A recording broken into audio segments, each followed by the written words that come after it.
মৰমৰ ছাত্ৰ ছাত্ৰীসকল, চতুৰ্থ শ্ৰেণীৰ ছাত্ৰ ছাত্ৰীসকলৰ স্পন্দন কিতাপৰ যিটো পঞ্চম অধ্যায় আছে ঐতিহ্য, তাৰে পাঠ নম্বৰ 1টো আছে অতুল্য অসম। এইটো এটা কবিতা। এতিয়া ঐতিহ্য মানে হ'ল আগৰ দিনৰ পৰা চলি অহা কিছুমান গৌৰৱপূৰ্ণ পৰম্পৰাগত বিষয় বা প্ৰথা বা ৰীতি নীতি বা বিশ্বাস। আগৰ দিনৰ পৰা চলি অহা কিছুমান গৌৰৱপূৰ্ণ পৰম্পৰাগত প্ৰথা, ৰীতি নীতি বা বিশ্বাস। এতিয়া অতুল্য অসম, অসমখন হ'ল আমাৰ ৰাজ্যখনৰ নাম। এতিয়া অতুল্য শব্দটোৰ অৰ্থ হৈছে যাৰ তুলনা কৰা নাযায় বা যাৰ লগত তুলনা নহয়। এতিয়া অসমখন কবিয়ে এনেকুৱা এখন ঠাই বুলি কৈছে, এনেকুৱা এখন ভাল ঠাই বুলি কৈছে যাৰ লগত কবিয়ে অসমখনক আন কাৰো লগত তুলনা কৰিব বিচৰা নাই। তাৰমানে অসমত এনে কিছুমান প্ৰসিদ্ধ ঠাই আছে বা প্ৰসিদ্ধ স্মৃতিচিহ্ন আছে, কীৰ্তিচিহ্ন আছে, যিবোৰক লৈ আমি গৌৰৱ কৰিব পাৰোঁ বা অসমখন আমি ভাল ঠাই হিচাপে আমি ক'ব পাৰোঁ। এতিয়া আমি কবিতাটো পঢ়োঁ। এদিন গধূলি জুহালত বহে ককা আৰু সৰু নাতি, কথাৰ মাজেৰে ককাই বখানে অসম দেশৰ কৃতি। ভীষ্মক ৰজাৰ কুন্দিল নগৰ, পূব দিশে অসমৰ, চৰাইদেউত মৈদাম আছে আহোম ৰাজত্বৰ। এতিয়া ককা আৰু সৰু নাতিয়েকে জুহালত বহি পিনি এনে কথা পাতি আছিলে। এদিন গধূলি জুহালত বহে ককা আৰু সৰু নাতি। এতিয়া জুহাল মানে হ'ল জুই ধৰা ঠাই। জুই ধৰা ঠাইখনক কি বুলি কোৱা হয়? জুহাল বা জুইহাল বুলিও কোৱা হয়। ককা আৰু সৰু নাতিয়েকে জুইহালৰ ওচৰত বহিছিলে। কথাৰ মাজেৰে ককাই বখানে অসম দেশৰ কীৰ্তি। আৰু যেতিয়া কথা পাতি আছিলে, কথা পাতি থাকোঁতে তাৰ মাজেৰে ককাকে বখানে শব্দটোৰ অৰ্থ হৈছে প্ৰশংসা কৰা। অসম দেশৰ কীৰ্তি, ককাকে কিহৰ কথা কৈছে? অসম দেশখনৰ কীৰ্তি মানে হৈছে সুনাম বা সুখ্যাতি। যে অসম দেশৰ যিখিনি ভাল কথাবোৰ আছে, সেই ভাল কথাবোৰ অসম দেশৰ কি বস্তু আছেনো বা কি ঠাই আছেনো বা কি কাৰণেও আমি অসমখনক লৈ গৌৰৱ কৰিব পাৰোঁ, এই কথাখিনি ককাই সৰু নাতিয়েকক কৈছে। ভীষ্মক ৰজাৰ কুন্দিল নগৰ, পূব দিশে অসমৰ। এতিয়া ভীষ্মক নামৰ এজন শক্তিশালী ৰজা আছিলে আৰু তেওঁৰ ৰাজ্য আছিলে বিদৰ্ভ ৰাজ্য। এতিয়া সেই বিদৰ্ভ ৰাজ্যখন তেওঁৰ নামেৰে কুন্দিল নদীৰ পাৰত কুন্দিল নগৰ হিচাপে তেওঁ তেতিয়াই প্ৰতিষ্ঠা কৰিছিলে, এই কুন্দিল নগৰ। এতিয়া বৰ্তমান কুন্দিল নগৰ তিনিচুকীয়া জিলাৰ শদিয়াত। কুন্দিল নগৰখন এই তিনিচুকীয়া জিলাত শদিয়াত আছে বুলি বিশ্বাস কৰা হয়। আৰু পূব দিশে অসমৰ, যিহেতু তিনিচুকীয়া জিলাখন অসমৰ পূব দিশতে আছে, গতিকে এই কুন্দিল নগৰো এই অসমৰ পূব দিশতে তিনিচুকীয়া জিলাৰ শদিয়াত আছে। চৰাইদেউত মৈদাম আছে আহোম ৰাজত্বৰ। এতিয়া তোমালোকে তৃতীয় শ্ৰেণীটো পঢ়ি আহিছা চৰাইদেউৰ বিষয়ে, যে অসমৰ চৰাইদেউ জিলাত মৈদাম মানে হৈছে আহোম প্ৰথামতে মৃতকক সমাধিস্থ কৰা ঠাই। যে তাত ৰজা ৰাণীসকলৰ আহোম ৰাজ পৰিয়ালৰ কি আছে? মৈদাম আছে আহোম ৰাজত্বৰ মানে হ'ল শাসনকালৰ আহোমৰ যিসকল ৰজা বা ৰাজ পৰিয়াল, তেওঁলোকৰ মৈদাম চৰাইদেউত আছে। শিৱসাগৰত ৰংঘৰ আছে আৰু কাৰেংঘৰ, আজান পীৰৰ দৰগাহত বয় সম্প্ৰীতিৰেই ঢল। আহোম ৰাজ্যৰ শেষ ৰাজধানী যোৰহাটতেই ৰ'ল, আমাৰ সেনাই নামানিলে সেও মোগল উভতি গ'ল। শিৱসাগৰৰ ৰংঘৰ আছে আৰু কাৰেংঘৰ। এতিয়া ৰংঘৰ আৰু কাৰেংঘৰ ক'ত আছে? শিৱসাগৰত আছে। আজান পীৰৰ দৰগাহত বয় সম্প্ৰীতিৰেই ঢল। আজান পীৰৰ দৰগাহো শিৱসাগৰ জিলাৰ দিখৌ নৈ পাৰৰ হৰাগুৰি চাপৰিত আছে। এতিয়া আজান পীৰ আছিলে এজন মুছলমান ধৰ্ম প্ৰচাৰক বা ইছলাম ধৰ্ম প্ৰচাৰক। তেওঁৰ সম্পূৰ্ণ নামটো আছিলে, আজান পীৰৰ সম্পূৰ্ণ নামটো আছিলে হজৰত শ্বাহ মিৰাণ। তেওঁ জিকিৰ আৰু জাৰি ৰচনা কৰিছিলে। এতিয়া দৰগাহ মানে হৈছে ইছলাম প্ৰথা মতে মৃতকক সমাধিস্থ কৰা ঠাই। এইটো হ'ল দৰগাহ বুলি কোৱা হয়, সমাধিস্থান মানে। দৰগাহত বৈ সম্প্ৰীতিৰে ঢল। সম্প্ৰীতি শব্দটোৰ অৰ্থ হৈছে মিলা প্ৰীতি বা মিলা মিছা। এতিয়া ইয়াত এইটোৱে বুজাইছে কি, যে আজান পীৰৰ দৰগাহত জাতি ধৰ্ম নিৰ্বিশেষে সকলো মানুহেই আজান পীৰৰ দৰগাহলৈ আহে। আৰু বা আমি এনেকৈও বুজিব পাৰোঁ, নহ'লে আজান পীৰৰ দৰগাহে হিন্দু মুছলমান সকলো ধৰ্মৰ মানুহৰ মাজত শান্তি আৰু সম্প্ৰীতিৰ বাণী প্ৰচাৰ কৰি আছে, সম্প্ৰীতিৰ নিদৰ্শন দাঙি ধৰি আছে। আহোম ৰাজ্যৰ শেষ ৰাজধানী যোৰহাটতেই ৰ'ল, আমাৰ সেনাই নামানিলে সেও মোগল উভতি গ'ল। এতিয়া আহোমৰ শেষ ৰাজধানী ক'ত আছে? যোৰহাটতে আহোমৰ শেষ ৰাজধানী বুলি কোৱা হয়। আমাৰ সেনাই নামানিলে সেও মোগল উভতি গ'ল। এতিয়া সেই সময়ত আহোম সেনা আৰু মোগল সেনাৰ মাজত কেইবাবাৰো যুদ্ধ হৈছিলে। আমাৰ সেনাই নামানিলে সেও, যে আহোম সেনাই, আমাৰ সেনা মানে হ'ল আহোমৰ লগত মোগলৰ যুদ্ধ হৈছিলে। আমাৰ সেনাই নামানিলে সেও, সেও মানে হ'ল বশ কৰা বা পৰাজয় মানি লোৱা। এতিয়া নামানিলে হয়, আমাৰ সেনাই মোগলৰ লগত হৰাটো বা মোগলৰ লগত পৰাজয় বৰণ কৰাটো কেতিয়াও মানি লোৱা নাছিলে। মোগল উভতি গ'ল, তাৰমানে মোগলে শেষত যুদ্ধত হাৰি পিনি উভতি গুচি গ'ল আৰু আহোমৰ শেষ ৰাজধানী যোৰহাটতেই ৰ'ল। সংস্কৃতিৰ পীঠ মাজুলীৰ ৰাস পৃথিৱীতে জনাজাত। মৃৎশিল্প খ্যাত শালমৰা গাঁও আছে জিলিকি তাত। ঢকুৱাখানাৰ মুগা, ফাট বিহু, নৰুৱা বাসুদেৱ থান, লেটেকু পুখুৰী মাধৱদেৱৰ আৱিৰ্ভাৱৰ স্থান। শোণিতপুৰত আছে অগ্নিগড়, বানৰ গৰিমা গায়। আমাৰ গৌৰৱ কাজিৰঙাখন বিশ্ব ঐতিহ্যৰ ঠাই। এতিয়া সংস্কৃতিৰ পীঠ মাজুলীৰ ৰাস, এতিয়া মাজুলীক সংস্কৃতিৰ পীঠ বুলি কোৱা হয়। পীঠ শব্দটোৰ অৰ্থ হৈছে তীৰ্থ। সংস্কৃতি শব্দটোৰ মাজুলীত যিখিনি সত্ৰীয়া সংস্কৃতি, সত্ৰীয়া কলা সংস্কৃতি, বৈষ্ণৱ ধৰ্ম, এইখিনি মাজুলীতে বেছিকৈ আছে। আৰু মাজুলীৰ ৰাস গোটেই পৃথিৱীতে জনাজাত। গতিকে মাজুলীৰ ৰাস বুলি ক'লে গোটেই পৃথিৱীয়ে গম পায়। মৃৎশিল্প খ্যাত শালমৰা গাঁও আছে জিলিকি তাত। মৃৎশিল্প যেনে যিবোৰ মাটিৰে বনায়, মাটিৰে টেকেলি বাচন যিবোৰ বনায়, সেইখিনিক কোৱা মৃৎশিল্প। মৃৎশিল্প খ্যাত মানে বিখ্যাত, মৃৎশিল্পৰ বাবে বিখ্যাত শালমৰা গাঁও। মাজুলীত এখন গাঁও আছে শালমৰা গাঁও, আৰু সেইখনেই হৈছে মৃৎশিল্প খ্যাত শালমৰা গাঁও। মৃৎশিল্পৰ বাবে বিখ্যাত গাঁও, মানে আছে জিলিকি তাতেই আছে বুলি কৈছে। ঢকুৱাখানাৰ মুগা, ফাট বিহু, নৰুৱা বাসুদেৱ থান। ঢকুৱাখানাত, লখিমপুৰ জিলাৰ ঢকুৱাখানাত কিহৰ বাবে বিখ্যাত? মুগাৰ বাবে বিখ্যাত আৰু ফাট বিহুৰ বাবে বিখ্যাত। এতিয়া ফাট বিহু হৈছে এইটো আগৰ পৰা চলি অহা এটা পৰম্পৰা। ফাট বিহু হৈছে লখিমপুৰ জিলাৰ ঢকুৱাখানাৰ চাৰিকৰীয়া নদীৰ মহগুলি চাপৰিত বহাগ মাহৰ শেষত এই বিহু পতা হয়। এতিয়া আহোম স্বৰ্গদেউসকলৰ দিনৰ পৰাই ফাট বিহু চলি আছে। এতিয়া ৰাতিপুৱাৰ বেলি ওলোৱাৰ পৰাই এই ফাট বিহু আৰম্ভ হয়। তাত আৰু কোন কি আছে কৈছে? নৰুৱা বাসুদেৱ থান ঢকুৱাখানাতে আছে। লেটেকু পুখুৰী মাধৱদেৱৰ আৱিৰ্ভাৱৰ স্থান। লেটেকু পুখুৰী, এতিয়া মাধৱদেৱৰ বিষয়ে আমি জানো যে মাধৱদেৱ এজন গুৰু আছিল। শংকৰদেৱ আৰু মাধৱদেৱ আমাৰ দুজন গুৰু আছিল। আৱিৰ্ভাৱ মানে হ'ল জন্ম হোৱা বা উদয় হোৱা। এতিয়া আমি ক'ম যে কি মাধৱদেৱে লখিমপুৰ জিলাৰ লেটেকু পুখুৰী এখন ঠাই নাম দেই। লেটেকু পুখুৰীখন হ'ল এখন ঠাই নাম, আৰু ইয়াত এখন আছে লখিমপুৰ জিলাৰ লেটেকু পুখুৰীত মাধৱদেৱৰ জন্ম হৈছিল। শোণিতপুৰত আছে অগ্নিগড়, বানৰ গৰিমা গায়। শোণিতপুৰ হ'ল আজিকালি তেজপুৰ। এই শোণিতপুৰ আজিকালি নামটো সলনি হৈ এতিয়া তেজপুৰ জিলা হ'ল। আছে অগ্নিগড় হৈছে এটা দুৰ্গ। বানৰ গৰিমা গায়, এতিয়া বান মানে হৈছে এজন ৰজাৰ কথা বুজাইছে, এজন শক্তিশালী অসুৰ ৰজা আছিলে। বান ৰজা এজন শক্তিশালী অসুৰ ৰজা আছিলে। তেওঁ অগ্নিগড় নিৰ্মাণ কৰিছিলে। তেওঁ যে উষাৰ কাৰণে এটা অগ্নিগড় নিৰ্মাণ কৰিছিলে, এটা দুৰ্গ নিৰ্মাণ কৰিছিলে, যাত কোনেও প্ৰৱেশ কৰিব নোৱাৰে, সহজে প্ৰৱেশ কৰিব নোৱাৰাকৈ এটা দুৰ্গ নিৰ্মাণ কৰিছিলে। এতিয়া গৰিমা মানে হ'ল গুণানুকীৰ্তন বা গৌৰৱ বা সন্মান। এতিয়া বান ৰজাই নিৰ্মাণ কৰা অগ্নিগড় নিৰ্মাণ কৰাৰ সেই সন্মানটো গাই পিনি তেজপুৰত অগ্নিগড় আছে বুলি কৈছে। আমাৰ গৌৰৱ কাজিৰঙাখন বিশ্ব ঐতিহ্যৰ ঠাই। এতিয়া কাজিৰঙাখন এখন ৰাষ্ট্ৰীয় উদ্যান। এতিয়া কাজিৰঙাখন বিশ্ব ঐতিহ্য মানে হ'ল গোটেই পৃথিৱীতে জনাজাত।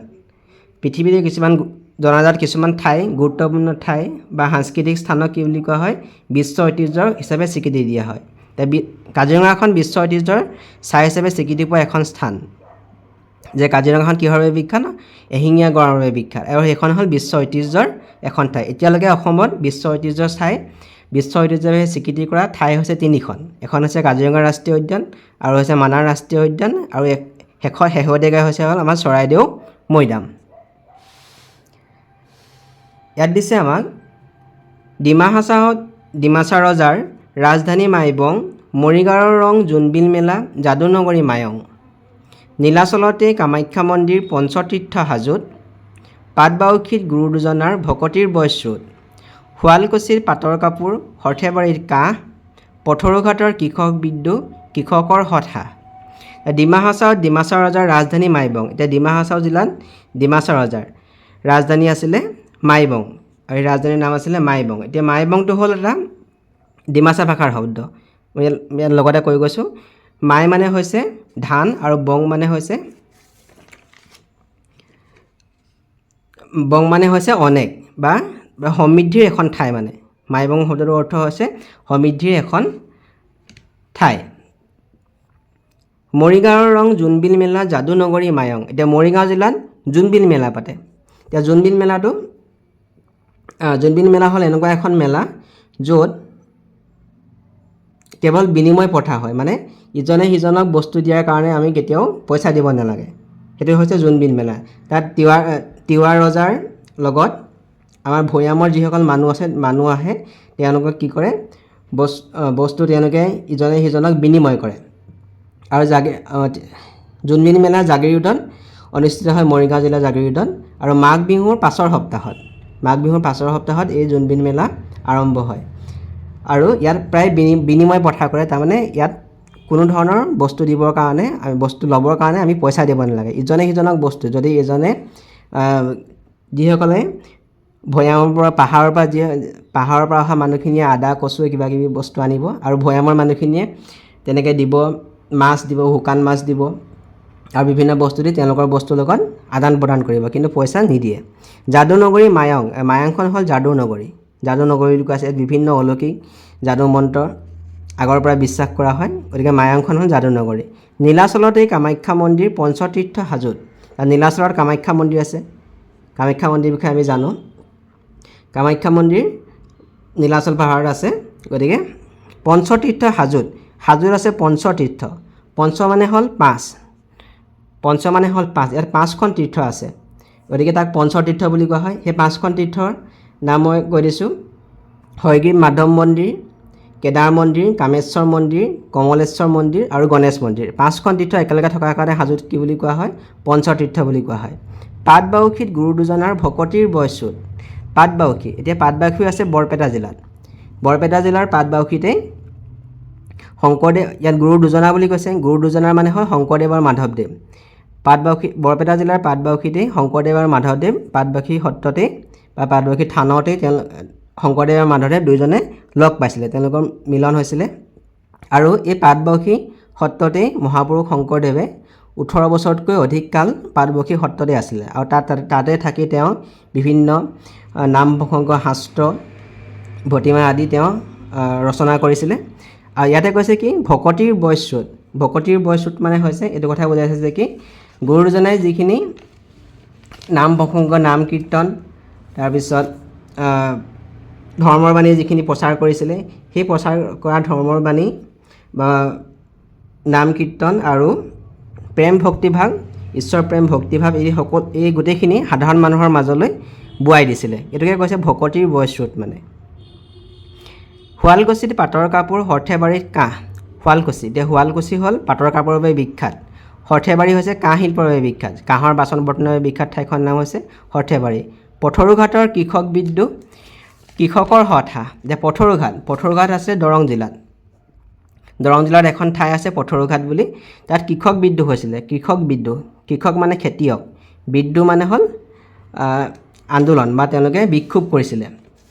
এইটো হ'ল আমাৰ স্বাধীনতা আন্দোলনৰ আগৰ কাহিনী, যে 1894 চনত কৃষক বিদ্ৰোহৰ বিষয়ে মই কৈ গৈছোঁ। পথৰুঘাটৰ কৃষক বিদ্ৰোহ হৈছে 1894 চনৰ 28 জানুৱাৰী তাৰিখে কৃষকসকলে দৰং জিলাৰ পথৰুঘাটত মাটিৰ খাজনা বৃদ্ধিৰ কাৰণে প্ৰতিবাদ কৰিছিল। এখন ৰাইজমেল তেওঁলোকে দিছিল, আৰু যে চৰকাৰে মাটিৰ খাজনা বৃদ্ধি কৰিছিল সেই সময়ত ইংৰাজ চৰকাৰে। তেতিয়া কৃষকসকলে একেলগে লগ লাগি পিনি এখন ৰাইজমেল দিছিল, আৰু সেইটো হৈছিলে 1894 চনৰ 28 জানুৱাৰী তাৰিখে। আৰু সেই ৰাইজমেল সমবেত কৃষকৰ ওপৰত ব্ৰিটিছ আৰক্ষীয়ে কি কৰিছিলে? গুলীচালনা কৰিছিলে, আৰু গুলীচালনাত কৰোঁতে 140জনতকৈ অধিক কৃষক মৃত্যু হৈছিলে। সেইটোকে পথৰুঘাটৰ কৃষক বিদ্ৰোহ বুলি বুৰঞ্জীত জনাজাত। কৃষকৰ হঠা মানে হৈছে যে নিৰ্ভীকতা, কৃষকে ভয় নকৰাকৈ সেই আলোচনাত, সেই ৰাইজমেলত অংশগ্ৰহণ কৰিছিল, ভয় নথকাকৈ বা নিৰ্ভীকভাৱে। ধুবুৰী জিলিকে টেগ বাহাদুৰ, নেতাই ধুবুনী ঘাট, বৰাক খুৱনি ভুৱন মোহন, পবিত্ৰ তীৰ্থ তাত। আলচ সামৰি ককাই ক'লে দিবা শুনা মোৱা মন, ইয়াৰ উপৰি বহু ঐতিহ্যৰ ভঁৰাল অসমখন। ধুবুৰী জিলিকে টেগ বাহাদুৰ। এতিয়া ধুবুৰীত কি আছে কৈছে, টেগ বাহাদুৰ, ধুবুৰীত টেগ বাহাদুৰ গুৰুদ্বাৰ আছে। এতিয়া টেগ বাহাদুৰ হৈছে শিখ ধৰ্মৰ প্ৰৱৰ্তক, শিখ ধৰ্মৰ এখন পবিত্ৰ তীৰ্থস্থান টেগ বাহাদুৰ। নেতাই ধুবুনী ঘাট আছে। এতিয়া ধুবুৰীত নেতাই ধুবুনী ঘাট বুলি এটা ঘাট এটা আছে। এতিয়া ইয়াৰ লগত জড়িত কথাটো হৈছে কি, নেতাই ধুবুনী ঘাট মানে কি, এতিয়া নেতাই ধুবুনী বুলি এগৰাকী ধুবুনী আছিলে। তেওঁ কি কৰিছিলে, দেৱ দেৱীসকলৰ কাপোৰবোৰ ব্ৰহ্মপুত্ৰৰ পাৰৰ এটা নদীৰ ঘাটত ধোৱা বুলি মানুহে বিশ্বাস কৰে। সেইটোকে নেতাই ধুবুনী ঘাট বুলি জনাজাত। বৰাক শুৱনি ভুৱন মোহন পবিত্ৰ তীৰ্থ তাত। এতিয়া বৰাক হৈছে এটা উপত্যকা বুজা যায়। আমাৰ অসম, তোমালোকে পৰিৱেশ কিতাপত এইটো পাবা যে অসমখনক 3টা উপত্যকাত ভাগ কৰা হৈছিলে, বৰাক উপত্যকা, ব্ৰহ্মপুত্ৰ উপত্যকা আৰু পাহাৰীয়া অঞ্চল। এতিয়া বৰাক উপত্যকাত থকা এখন জিলা হৈছে কাছাৰ জিলা। কাছাৰ জিলাত কি আছে, ভুৱন পাহাৰ বুলি এটা পাহাৰ আছে। কাছাৰ জিলাত ভুৱন পাহাৰ বুলি এটা পাহাৰ আছে। সেই পাহাৰতে কি আছে, মহাদেৱৰ বা শিৱৰ মন্দিৰ এটা আছে, যিটো বিখ্যাত, সেইটোকে ভুৱন মোহন বুলি কৈছে। বৰাক শুৱনি ভুৱন মোহন পবিত্ৰ তীৰ্থ তাত এইখন পবিত্ৰ তীৰ্থ, যিটো ভুৱন মহাদেৱ মন্দিৰ বুলি কোৱা হয় বা ভুৱন শিৱ বাবা মন্দিৰ বুলিও কোৱা হয়। ভুৱন পাহাৰত আছে, গতিকে এইটো ভুৱন মোহন বুলি কৈছে বা ভুৱন মহাদেৱ মন্দিৰ বুলিও কয়।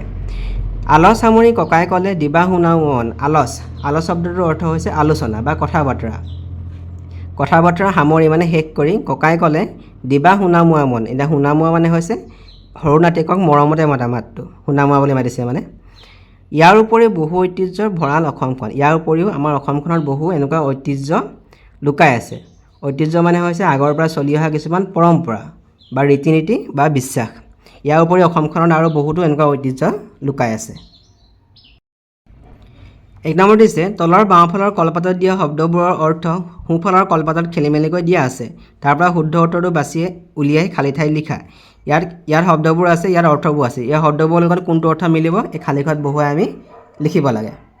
এতিয়া এইখিনি শব্দৰ অৰ্থ, বখানে শব্দটোৰ অৰ্থ হৈছে প্ৰশংসা কৰা। কীৰ্তি শব্দটোৰ অৰ্থ হৈছে সুখ্যাতি বা সুনাম।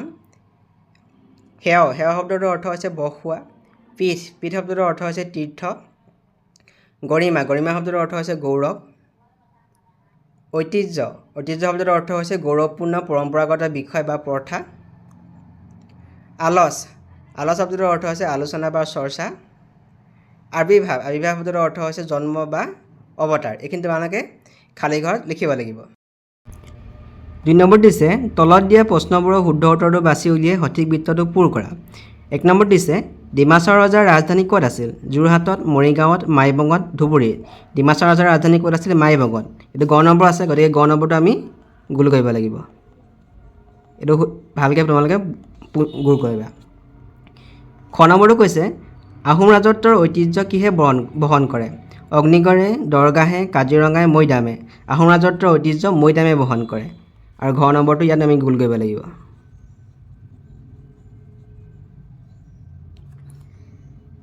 তাৰপিছতে সুধিছে তলৰ কোনখন ঠাই পাটৰ কাপোৰৰ বাবে বিখ্যাত? যোৰহাট, শুৱালকুছি, ঢকুৱাখনা, মাইবং। এইটো হ'ল শুৱালকুছি পাটৰ কাপোৰৰ বাবে বিখ্যাত আৰু ঢকুৱাখনা মুগা কাপোৰৰ বাবে বিখ্যাত। ইয়াত খ নম্বৰটো আমি ইয়াত দিব লাগিব।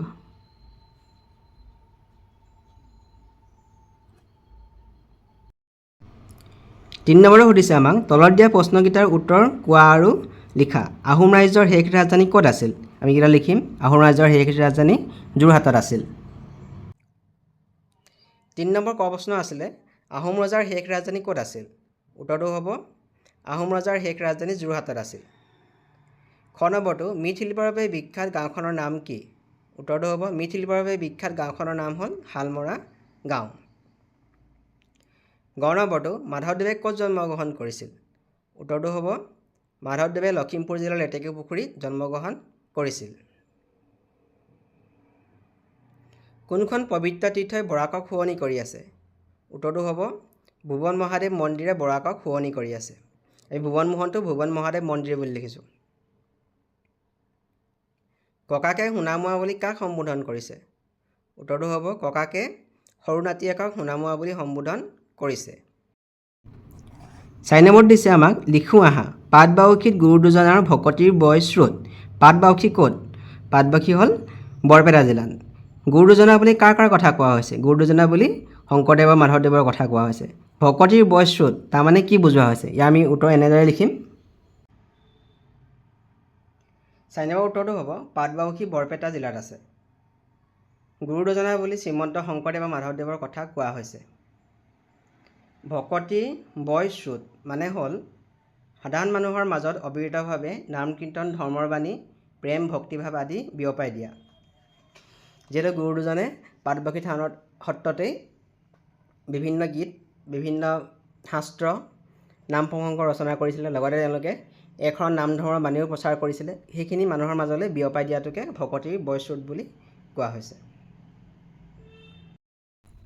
খ নম্বৰত দিছে আমাক আজান পীৰৰ দৰগাহত বৈ সম্প্ৰীতিৰে ঢল। আজান পীৰৰ দৰগাহ ক'ত আছে? সম্প্ৰীতিৰে ঢল মানে কি বুজোৱা হৈছে? ইয়াৰ উত্তৰ আমি এনেদৰে লিখিম। 4 নম্বৰ খটোৰ উত্তৰ হ'ব আজান পীৰৰ দৰগাহ শিৱসাগৰ জিলাৰ শৰাগুৰি চাপৰিত আছে। সম্প্ৰীতিৰে ঢল মানে হৈছে হিন্দু মুছলমান তথা সকলো ধৰ্মৰ মানুহৰ মাজত থকা একতা আৰু মৰমৰ প্ৰবল সোঁত। এতিয়া তাত যিটো দিছিলে আমাৰ সম্প্ৰীতিৰে ঢল বুলি, তাৰমানে হিন্দু মুছলমান তথা সকলো ধৰ্মৰ মানুহে আজান পীৰ দৰগাহলৈ ভেদাভেদ পাহৰি পিনি সকলোৱে একেলগে আহে বা সকলোৰে মাজত থকা মৰম আৰু একতাৰ প্ৰবল সোঁতটোক সম্প্ৰীতিৰে ঢল বুলি কোৱা হৈছে। 5 নম্বৰটো মিলাও আহা ক অংশ দিছে আমাক ভীষ্মক ৰজা, আজান পীৰৰ দৰগাহ, মৈদাম, ফাট বিহু, যাদুনগৰী, কৃষক বিদ্যু, টেগ বাহাদুৰ। খ নম্বৰ দিছে শিৱসাগৰ, কুণ্ডিল নগৰ, পথৰুঘাট, চৰাইদেউ, ধুবুৰী, মায়ং, ঢকুৱাখানা। এতিয়া ভীষ্মক ৰজাটো আমি ক'ত মিলাব লাগিব? কুণ্ডিল নগৰ। আজান পীৰৰ দৰগাহ শিৱসাগৰ। মৈদাম ক'ত আছে? চৰাইদেউত। ফাট বিহু ক'ত পালন কৰা হয়? ঢকুৱাখানা। যাদুনগৰী মায়ং, কৃষক বিদ্যু পথৰুঘাট, টেগ বাহাদুৰ ধুবুৰী। এইটো তোমালোকে এনেদৰে মিলাবা। 6 নম্বৰত দিছে পদ্যটোত থকা ঠাই নাম তলৰ শব্দজালখনত বিচাৰি ঘেৰ দিওঁ আহা। পদ্যটোত কি কি ঠাই নাম আছে? ইয়াত হ'ব চৰাইদেউ, প্ৰথম চৰাইকেৰা ওচৰ চৰাইদেউ, লেটেকু পুখুৰী আছে, তাৰপিছত আছে মাজুলী আছে, তাৰপিছত শালমৰা, শালমৰা, ধুবুৰী আছে আৰু শুৱালকুছি আছে। আৰু আমি ইয়াত চাওঁ, দীঘলকৈ চাওঁ, ঢকুৱাখানা আছে, তাৰপিছত ইয়াত বৰাক আছে, বৰটেকেৰা আকৌ বৰাক, এইটো হাজো আছে, কুণ্ডিল আছে, তাৰপিছত আছে পাটবাউসী আছে, তেনেকৈ লেটেকু পুখুৰী, কুণ্ডিল, শুৱালকুছি, এই গোটেইখিনি ইয়াত কবিতাত আছে। তোমালোকে এনেকৈ ঘেৰ দি ল'বা। 7 নম্বৰ দিছে তলত দিয়া বাক্যটোলৈ মন কৰা। এদিনাখন গধূলি ককা জুহালত বহি আছিল, এদিনাখন গধূলি নাতি জুহালত বহি আছিল। এতিয়া দুইটা বাক্য আমি কেনেদৰে লিখিছে? এদিনাখন গধূলি ককা আৰু নাতি জুহালত বহি আছিল। এতিয়া দুইটা বাক্য একেলগে লিখিলে আৰু আমি আৰুটো লগাব লাগিব যে এদিনাখন গধূলি ককা আৰু নাতি জুহালত বহি আছিল। আৰু এটা বাক্য দিছে ভাইটি আজি বজাৰলৈ যাব, মই আজি বজাৰলৈ যাম। দুইটা বাক্য একেলগে লিখিছে কি? ভাইটি আৰু মই আজি বজাৰলৈ যাম। ইয়াত আৰুটোৱে লগাইছে। এতিয়া আমি দেখিলোঁ যে আৰু শব্দটোৱে একাধিক পদ বা বাক্যক সংযোগ কৰে। ই এটা অব্যয়। এতিয়া অব্যয় পদ বুলি এটা পদ আছে, সেইটো হৈছে অব্যয় পদ। এইখিনি আমি পঢ়িব লাগিব। জানো আহা যিবোৰ পদৰ ৰূপ কেতিয়াও সলনি নহয় এই পদবোৰে অব্যয় পদ বোলে। এইবোৰ পদ সকলো প্ৰকাৰৰ বাক্যতে একেই থাকে। এইবোৰ পদৰ কেতিয়াও সলনি নহয়। অব্যয় পদৰ পৰা বেলেগ বেলেগ ৰূপ পাব নোৱাৰি। এতিয়া আৰু কি কি অব্যয় পদ আছে আমি গম পালোঁ যে আৰুটো এটা অব্যয় পদ। ইয়াত দিছে উহ বৰ গৰম, বাহ কি ধুনীয়া ফুল। এইদৰে হৰ্ষ, বিষাদ, সুখ, দুখ, মনৰ আৱেগ আদি প্ৰকাশ কৰা উহ, বাহ আদিও অব্যয় পদ। এতিয়া উহ, বাহ এইটো অব্যয় পদ হ'ব। সেইদৰে ঐ তৰা এইফালে আহাচোন, হেৰা ক'ত যোৱা, এনেকুৱা সম্বোধন কৰিবলৈ ব্যৱহাৰ কৰা ঐ, হেৰা আদি শব্দও অব্যয় পদ। এতিয়া ঐটো এটা অব্যয় পদ, হেৰাটো এটা অব্যয় পদ। মলয়া নাইবা তৰালীয়ে খেলিব, এতিয়া নাইবা, ইয়াত নাইবাটো এটা অব্যয় পদ। অনিৰ্বাণে ফুটবল খেলিব কিন্তু ক্ৰিকেট নেখেলে, এতিয়া কিন্তুটো এটা অব্যয় পদ। তেওঁ যদি আহে তেন্তে মই ঘৰতে থাকিম, এতিয়া এই যদিটো এটা অব্যয় পদ। বা নাইবা অথবা কিন্তু আদি অব্যয় পদ অনিশ্চয়তা বুজোৱা সন্দেহ বুজোৱা পদো অব্যয় পদ গতিকে এইখিনি হৈছে অব্যয় পদ বা নাইবা অথবা কিন্তু এইখিনি হৈছে অব্যয় পদ খ নম্বৰত দিছে আমাক উপযুক্ত অব্যয়ৰ ব্যৱহাৰে তলত দফাটো সম্পূৰ্ণ কৰা ইয়াত দিছে বৰ গৰম ইয়াত এইটো ভাৱবোধক চিন দিছে গতিকে আমি ইয়াত লিখিব লাগিব উ দি ইয়াত বিসৰ্গ দিব লাগিব এইটো বুজে বৰ গৰম এইটো অব্যয় পদ মদন বজাৰলৈ যাবিনে এইটো প্ৰশ্ন সুধিছে আমি ইয়াত লিখিম ঐ মদন বজাৰলৈ যাবিনে তাৰপিছত দিছে আমাক তই নাযাওঁ তেন্তে মই অকলেই যাম তই যদি নাযাওঁ ইয়াত যদি লিখিব লাগিব আমি তই যদি নাযাওঁ মই অকলেই যাম ইয়াত যদি লিখিব লাগিব তাৰপিছত বজাৰৰ পৰা নাৰিকল কঁঠাল আনিম নাৰিকল আৰু কঁঠাল আনিম ইয়াত আমি লিখিব লাগিব আৰু বজাৰৰ পৰা নাৰিকল আৰু কঁঠাল আনিম মই চাইকেল লৈ নাইবা খোজকাঢ়ি বজাৰলৈ যাওঁ আমি ইয়াত লিখিব লাগিব নাইবা চাইকেল লৈ নাইবা খোজকাঢ়ি বজাৰলৈ যাম বাহ কি সোৱাদ এইটো ভাৱবোধক চিন আছে গতিকে আমি ইয়াত লিখিম বাহ লিখিম গতিকে বাহ দি ইয়াত বিসৰ্গ দিম বাহ কি সোৱাদ তই নাৰিকল নাইবা কঁঠাল খাব পাৰিবি তই নাৰিকল নাইবা কঁঠাল খাব পাৰিবি এতিয়া 8 নম্বৰ দিছে আমাক এইখিনি আমাক পঢ়িবলৈ দিছে যে ৰাতুল কলিতা এজন চতুৰ্থ শ্ৰেণীৰ ছাত্ৰ তেওঁ নিজৰ জিলাখনৰ বিষয়ে তলত দিয়াৰ ধৰণে বৰ্ণনা কৰি এটা দফা লিখিছে নামটো হৈছে ৰাতুল কলিতা জিলাখনৰ নাম হৈছে ওদালগুৰি এখন অসমৰ এখন জিলাখনৰ চাৰিসীমা মানে পূব পশ্চিম উত্তৰ দক্ষিণত কি আছে লিখিছে ইয়াত উত্তৰে আছে ভূটান আৰু অৰুণাচল প্ৰদেশ দক্ষিণে আছে দৰং জিলা পূবে আছে শোণিতপুৰ জিলা পশ্চিমে আছে বাক্সা জিলা এতিয়া জিলাখনৰ প্ৰাচীন ঐতিহ্য কি আছে ওদালগুৰিৰ জোৰপুখুৰীত শিলেৰে নিৰ্মিত প্ৰাচীন মন্দিৰৰ ভগ্নাৱশেষ উদ্ধাৰ হৈছে এই ভগ্নাৱশেষত বিভিন্ন ফুলৰ চানেকি কটা শিল জ্যামিতীয় আকৃতিত কটা শিল আদি পোৱা গৈছে খ নম্বৰটো কৈছে তোমাৰ আহি তোমালোকৰ নিজৰ জিলাখনত থকা যিকোনো এখন ঠাইৰ বিষয়ে এটি দফা লিখা তোমাৰ জিলাখনৰ নাম লিখিবা তাত জিলাখনৰ চাৰিসীমা লিখিবা তাৰপিছত জিলাখনত থকা যিকোনো এখন ঠাই গোটেইখিনি নহয় যিকোনো এখন ঠাই প্ৰাচীন ঐতিহ্য থকা ঠাইৰ বিষয়ে অকণমান লিখিবলৈ কৈছে 8 নম্বৰটো উত্তৰ এনেকৈ লিখিছোঁ যে এটা নাম লিখিছোঁ যিটো জিলাখনৰ বিষয়ে লিখিবলৈ কোৱা হৈছিলে এইটোৰ নাম দিছোঁ মই ৰাজীৱ দুৱৰা জিলাখনৰ নাম হৈছে গোলাঘাট জিলাৰ ইয়াত মই চাৰিসীমা লিখিছোঁ চাৰিসীমা পূবে আছে যোৰহাট জিলা পশ্চিমে আছে কাৰ্বি আংলং উত্তৰে আছে বিশ্বনাথ ব্ৰহ্মপুত্ৰ নদী আৰু দক্ষিণে আছে নাগালেণ্ড ৰাজ্য এতিয়া জিলাখনৰ প্ৰাচীন ঐতিহ্য কি হ'ব পাৰে যে গোলাঘাট জিলাৰ দেৰগাঁৱত আহোম যুগৰ এক ঐতিহাসিক শিৱ মন্দিৰ আছে ইয়াৰ নাম হ'ল নিঘেৰিটিং শিৱদৌল নিঘেৰিটিং শিৱদৌল আহোম যুগৰ পৰাই আছে আহোম যুগৰ পৰাই থকা এটা দৌল নৱম শতিকাত কছাৰীসকলৰ দ্বাৰা এই স্থানত মন্দিৰ নিৰ্মাণ হৈছিল বুলি জনা যায় ইয়াৰ অন্য এটা নাম এইটো অলপ ভুল হৈ আছে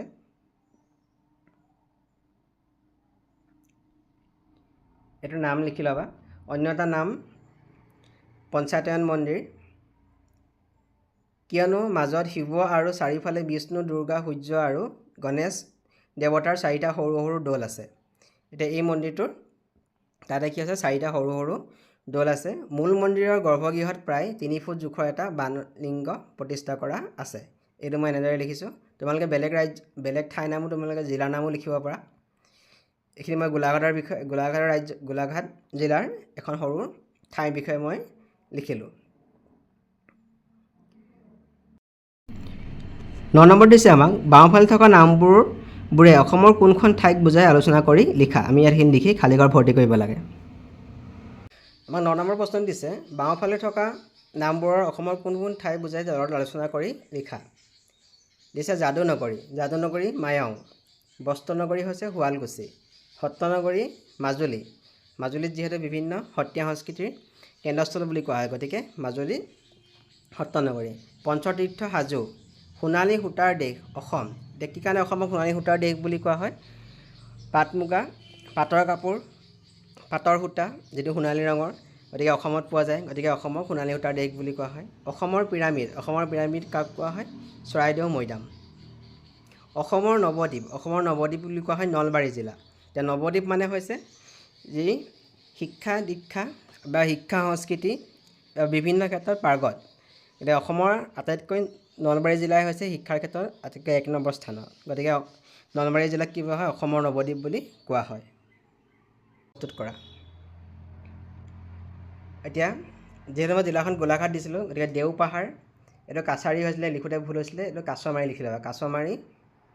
কাছমাৰী পথাৰৰ ইটা আৰু শিলৰ স্তম্ভ, নাগাজাৰী খনিকৰ গাঁৱৰ শিলৰ লিপি, নেঘেৰিটিং শিৱদৌল, ঐতিহাসিক ধোদৰ আলি আদি। 10 নম্বৰটো কৈছে দলত ভাগ হৈ বিভিন্ন ঐতিহ্য ক্ষেত্ৰৰ ফটো সংগ্ৰহ কৰি এটি এলবাম প্ৰস্তুত কৰা। এতিয়া অসমৰ কীৰ্তিচিহ্ন তোমালোকে এনেদৰে লিখিব পাৰা। ৰংঘৰ, কাৰেংঘৰ, তলাতল ঘৰ, জয়দৌল, কামাখ্যা মন্দিৰ, শিৱদৌল, আজানপীৰৰ দৰগাহ, মহাভৈৰৱ মন্দিৰ, পুৱামক্কা, এইটো ধুবুৰীত আছে, টেগ বাহাদুৰ গুৰুদ্বাৰ, এইটো মহামায়া মন্দিৰ ধুবুৰীত আছে, নৱগ্ৰহ মন্দিৰ, বশিষ্ঠ মন্দিৰ, কমলাবাৰী সত্ৰ, নেতাই ধুবুনী ঘাট, এইটো নেতাই ধুবুনী ঘাট ধুবুৰীত আছে, অগ্নিগড় মছজিদ, চৰাইদেউ মৈদাম। তাৰোপৰি এইবোৰ তোমালোকে এইটো ৰংঘৰ, কাৰেংঘৰ, কামাখ্যা মন্দিৰ, এইটো মহাভৈৰৱ মন্দিৰ, এনেকৈ তোমালোকে লিখিব পাৰা এইখিনি। শিৱদৌল, এইটো অগ্নিগড় চিত্ৰ।